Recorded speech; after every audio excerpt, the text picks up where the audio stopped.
Et on ouvre la revue de presse avec cet article publié en une du journal Africa.com qui révèle des tensions au sein de la plus haute institution africaine. En effet, le personnel de l'Union africaine accuse Moussa Faki Mahamat de corruption, de copinage et d'avoir fait s'effondrer le leadership de l'organisation. D'après eux, le président de la Commission de l'Union africaine est impliqué dans un cartel de style mafieux et je cite, qui opère en toute impunité. Des accusations compilées dans une note interne de l'association du personnel de l'Union africaine adressée à Faki Mahamat lui-même et plus tard divulguée à la presse. Le personnel s'est dit préoccupé par les nominations aux postes de haut niveau qui se font régulièrement sans suivre les règles de procédure. Alors que vous êtes aux commandes, les règles ont été bafouées sans discernement et le chaos règne, la fibre morale s'est dégradée sous votre surveillance, peut-on lire dans cette note, transformant la commission en un repère sans règles manipulé par des personnages mafieux, des accusations depuis réfutées par le porte-parole de l'Union africaine. Et en Guinée, l'Aguipel, une association de journalistes, voit d'un mauvais œil la décision de l'État guinéen de couper temporairement le service Internet la veille et le jour du double scrutin de dimanche prochain.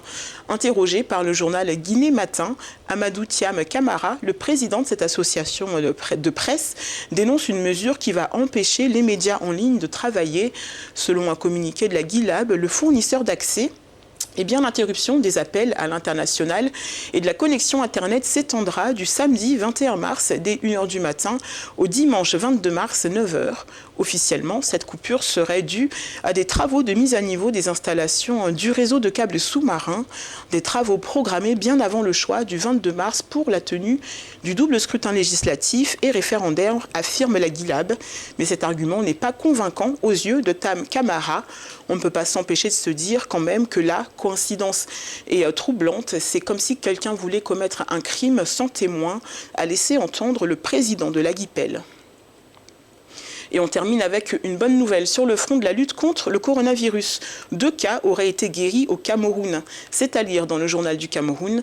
Et selon le ministre de la Santé, les 2 premiers cas atteints du Covid-19 dans le pays et testés à nouveau sont désormais déclarés négatifs au terme de 14 jours d'internement dans une officine publique de Yaoundé, la capitale. Le dit couple a quitté son lieu d'isolement pour regagner son domicile, mais devrait rester en observation pendant encore quelques jours. Ce premier cas de coronavirus dans le pays est un ressortissant français d'origine camerounaise, âgé de 58 ans, rentré au pays le 24 février dernier en compagnie de son épouse. Tous deux avaient manifesté les premiers symptômes de la maladie quelques jours après. Cette embellie intervient donc au lendemain d'une série de mesures restrictives prises par le gouvernement par crainte d'une expansion de la pandémie du coronavirus dans le pays.